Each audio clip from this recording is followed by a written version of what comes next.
तो बिहार की हमने बात की। बिहार में बीजेपी अपनी सभी 17 सीटें जीतती हुई नजर आ रही है, लेकिन जेडीयू 2 सीटों पर और एलजेपी रामविलास 1 सीट पर हारती हुई दिख रही है। इस तरह बिहार की 40 सीटों में से एनडीए गठबंधन 3 सीटें हार सकता है।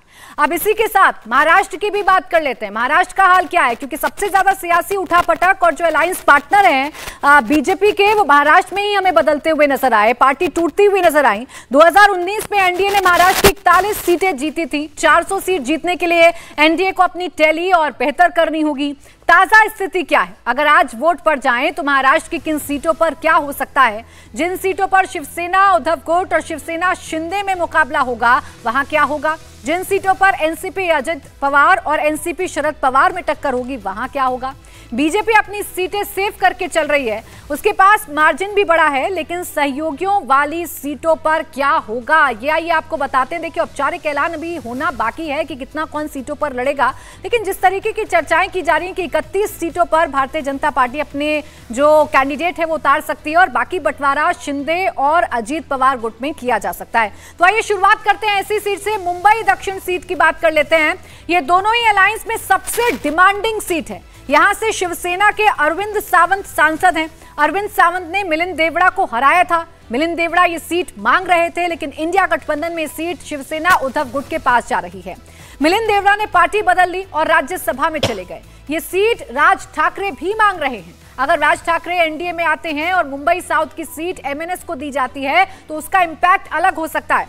हम आपको दिखा रहे हैं अभी तक का ओपिनियन पोल, जिसके मुताबिक यहां शिवसेना शिंदे गुट को 43% वोट जा सकता है और शिवसेना उद्धव गुट को 47% वोट जो है वो जा सकता है, यानी कि 4% का अंतर शिवसेना शिंदे गुट में और शिवसेना उद्धव गुट में नजर आ रहा है। लेकिन फिलहाल मुंबई दक्षिण की सीट पर शिवसेना उद्धव गुट भारी पड़ रहा है, यानी कि शिवसेना उद्धव गुट का जो कैंडिडेट होगा वो फिलहाल जीत की तरफ अग्रसर है। लेकिन कांटे की टक्कर इसलिए है क्योंकि जो वोट में अंतर है, जो वोट शेयर में अंतर है वो बहुत ज्यादा नहीं है। सिर्फ 4% का अंतर हमें मुंबई दक्षिण पर नजर आता है और इस मुंबई दक्षिण की सीट को जीतने के लिए एनडीए इंतजाम भी कर रहा है। राज ठाकरे के एनडीए में शामिल होने की जो सुगबुगाहट है वो देखने को मिल रही है। कल वो दिल्ली में थे, गृह मंत्री अमित शाह से उन्होंने मुलाकात की थी, विनोद तावड़े से उनकी मुलाकात हुई थी और ऐसा समझा जा रहा है कि अगर वो एनडीए का हिस्सा बनते हैं, अगर एमएनएस एनडीए में शामिल होती है तो ये मुंबई दक्षिण की सीट होगी जो दी जा सकती है राज ठाकरे को। हालांकि वो शिरडी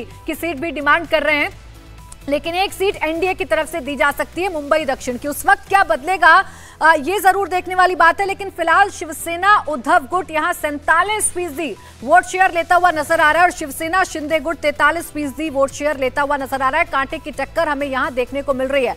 भावेश, ये कांटे की टक्कर जीत हार में तब्दील तो हो रही है। शिवसेना जो है वो हमें एज लेती हुई नजर आ रही है उद्धव ठाकरे वाली, लेकिन ये बदल सकता है, फेरबदल हो सकता है।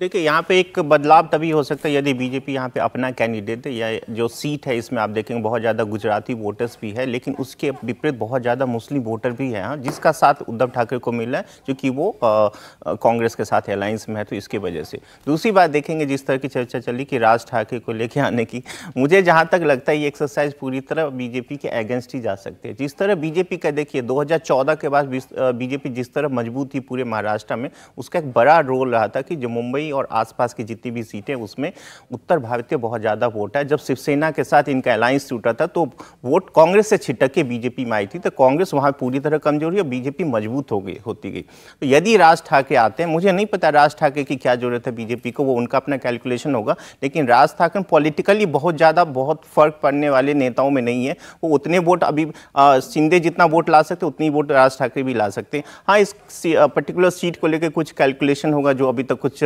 हमें तो नहीं पता कि ग्राउंड में उसका क्या फर्क पड़ेगा। लेकिन यदि बीजेपी वहां पे अपना कैंडिडेट जो साउथ सीट है वहां पे शायद गुजराती वोटर से बहुत ज़्यादा है, मुस्लिम वोट है, तो एक कैलकुलेशन है कि वो उनके लिए फेवर हो रहा है कि वो यूबीटी को ज़्यादा सेफ सीट लग रहा है। लेकिन बीजेपी यदि अपना कैंडिडेट तो वो जीत सकते हैं। लेकिन शिंदे के साथ प्रॉब्लम यही है कि जब भी उद्धव ठाकरे गुट के साथ उनका जब भी मुकाबला हो रहा है तो वहाँ पर वो बहुत आगे नहीं दिख रहे, पीछे ही दिख रहे हैं लगभग हर सीटों पर। और क्या इसी के काट के लिए राज ठाकरे जरूरी है, हर्षवर्धन जी? नहीं, देखिए, राज ठाकरे के होने का मतलब होगा कि उद्धव ठाकरे को उनकी भाषा में जवाब देने वाला व्यक्ति। राज ठाकरे भारतीय जनता पार्टी को कुछ देने की स्थिति में नहीं, कुछ मतलब कुछ भी देने की स्थिति में नहीं। लेकिन उनके आगे ठाकरे लगा हुआ। और जो मुंबई दक्षिण की सीट है, इस सीट पर अरविंद सावंत बहुत मजबूत है, जो शिवसेना के, जो उद्धव ठाकरे गुट के साथ हैं, जो सांसद हैं अभी। और चूंकि अभी तक का चुनाव क्या था, वो भाजपा और शिवसेना दोनों की साझा ताकत मिलती थी। बहुत एलीट कॉन्स्टिट्यूंसी है, तो मुस्लिम वोट भी बहुत ज्यादा है। तो एक तरह से कहें कि बहुत, जिसको कहें कि इसकी जो इलेक्टोरेट है वो बड़ा अलग अलग किस्म का है। सबसे ज्यादा जो पर कैपिटा इनकम वाले लोग हैं यही हैं, तो सबसे ज्यादा मुश्किल वाले लोग भी यही हैं। यहीं अगर देखें तो मुंबा देवी है। तो मतलब एक तरह से कहें ये बहुत ही विचित्र सी एक कॉन्स्टिट्यूंसी है जिसमें भाजपा शिवसेना कॉम्बो बहुत स्ट्रांग था। अब राज ठाकरे आकर कितना कुछ जोड़ेंगे, नंबर एक। दूसरी जो ज्यादा महत्वपूर्ण बात है कि क्या राज ठाकरे को इस तरह से तैयार किया जा रहा है कि उद्धव ठाकरे के सामने जहां एकनाथ शिंदे, जो भावेश जी कह रहे हैं कि भावनात्मक तौर पर या जिस ठाकरे पिच पर कहते हैं वो बहुत मजबूती से नहीं लड़ पाते हैं, क्या उसमें होंगे? और जो उससे भी ज्यादा महत्वपूर्ण है, बीएमसी को लेकर क्या कुछ हो सकता है?